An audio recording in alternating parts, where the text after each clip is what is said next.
Ya, bahasa Melayu kini diangkat sebagai bahasa kelima terbesar di dunia dengan lebih 300 juta penutur. Tengok video menarik berikut. Bahasa Melayu sangat popular di seluruh dunia. Di persada dunia, ramai yang cakap Melayu. Dalam video berikut, Presiden Amerika Syarikat pun cakap Melayu. Assalamualaikum dan salam sejahtera. Pulang kampung nih. Indonesia bagian dari diri saya. Sate, bakso, enak ya. Ya, bahasa Melayu kini diangkat sebagai bahasa kelima terbesar di dunia dengan lebih 300 juta penutur. Oh my God! Wow!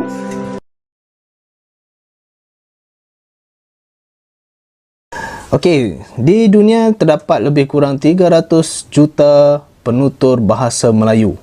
Di Malaysia sahaja kita mempunyai lebih kurang 32.6 juta rakyat Malaysia yang menggunakan bahasa Melayu sebagai bahasa pertama adalah lebih kurang 20.4 juta orang, dan manakala lagi 12.2 juta orang menggunakan bahasa Melayu sebagai bahasa kedua mereka. Di Singapura, orang Melayu merupakan golongan minoriti. Jadi penggunaan bahasa Melayu di antara rakyat Singapura adalah lebih kurang 855,000 orang. Di Brunei pula, seperti yang kita tahu, rakyatnya tidaklah seramai di Malaysia. Jadi penggunaan bahasa Melayunya sekitar 302.2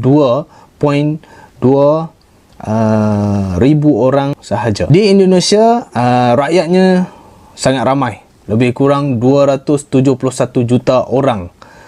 Tapi yang menggunakan bahasa Melayu ataupun bahasa Indonesia sebagai bahasa pengantar adalah seramai lebih kurang 210 juta orang. Dan lebih kurang 61 juta lagi menggunakan bahasa Melayu atau bahasa Indonesia sebagai bahasa kedua. Untuk pengetahuan anda semua juga, di Indonesia terdapat lebih kurang 700 jenis bahasa. Namun mereka memilih bahasa Indonesia sebagai bahasa rasmi negara tersebut. Indonesia menolak label Melayu Indonesia untuk bahasa Indonesia. Penulis muda Indonesia Muhammad Roslinaldi memberikan 3 sebab mengapa Indonesia menolak label Melayu Indonesia untuk bahasa Indonesia. Inilah kenapa Indonesia menolak keras ketika ada label Melayu Indonesia. Ketika teman-teman dari negara tetangga kita meminta agar Indonesia mau disebut sebagai Melayu Indonesia, agar bahasa Melayu menjadi bahasa pengantar kedua ASEAN. Mungkin bagi teman-teman di negara tetangga kita, nama bahasa Indonesia itu tidak sekrusial nama Melayu itu sendiri yang memang milik siapa saja. Bangsa Indonesia itu dibangun atas bahasa. Ada negara yang dibangun atas agama, makanya ada negara Islam Iran. Ada bangsa dibangun atas ideologi-ideologi tertentu. Ada bangsa yang memang atas ras saja. Amerika misal, makanya orang Indian nggak pernah diakui di Amerika walaupun bukan suku aslinya yang tinggal, yang suku asli yang tidak diakui, karena Amerika membangun atas rasnya. Indonesia itu dibangun atas bahasa.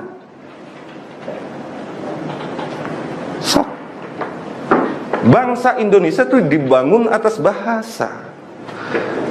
Pada tahun 1948 tidak ada pejabat di Singapura yang tidak meramal bahwa bangsa Indonesia itu akan pecah. Gila, dari Sabang sampai Merauke. Bahasanya berbeda-beda, orangnya beda-beda, kepentingannya berbeda-beda. Tapi hingga hari ini ramalan itu semua gagal. Kenapa? Karena kita mendirikan bangsa Indonesia atas nama bahasa Indonesia. Maka tidak bisa diberikan label Melayu Indonesia. Alasan kedua, pada masa itu jumlah kosakata mungkin hanya puluhan ribu yang belum berbeda sama sekali dengan Melayu itu. Sekarang sudah ratusan ribu. Teh Anita tentu datanya lebih punya. Kalau saya datanya nggak valid, tapi jumlahnya ratusan ribu. Ketiga, sebelum ketiga, dari puluhan ribu ke ratusan ribu itu sudah menunjukkan perubahan signifikan dari posisi kosakatanya. Artinya bahasa Indonesia sudah meninggalkan bahasa Melayu, sudah berkembang lebih pesat dari bahasa ibunya. Si anak yang lahir tanpa mengandung ini itu sudah tegak sebagai bahasa dengan perkembangan kosakata yang luas. Ketiga, masing-masing negara itu dijajah, oke, kita gunakan kata jajah walaupun saya nggak suka, oleh negara yang berbeda. Malaysia dijajah oleh Inggris, Indonesia dijajah oleh Belanda. Bagaimanapun kolonial, kekuasaan itu selalu mengandung peranan terhadap bahasa.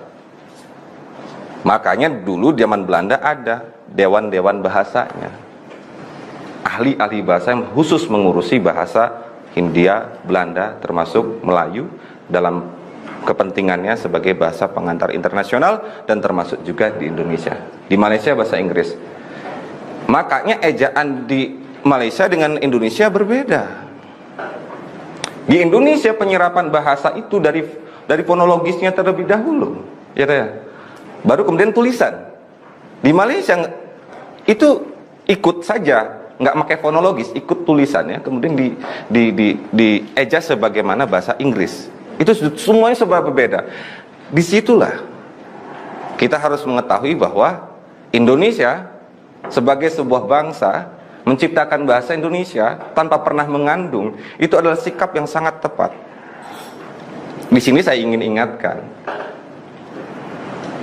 bahasa daerah kita tidak untuk menjadi media adigang adiguna, tidak untuk mengatakan bahwa bahasa kita the one and only, tidak untuk mengatakan bahwa kita harusnya menggunakan bahasa daerah dimanapun, tidak perlu bahasa nasional. Karena ketika ada arogansi semacam itu dalam pengguna bahasa daerah, Anda sedang menggugat suatu bangsa yang diciptakan atas nama bahasa Indonesia. Makanya kita harus menggunakan bahasa Indonesia, melestarikan bahasa daerah, dan menguasai bahasa asing. Makanya kita harus menggunakan bahasa Indonesia, melestarikan bahasa daerah, dan menguasai bahasa asing.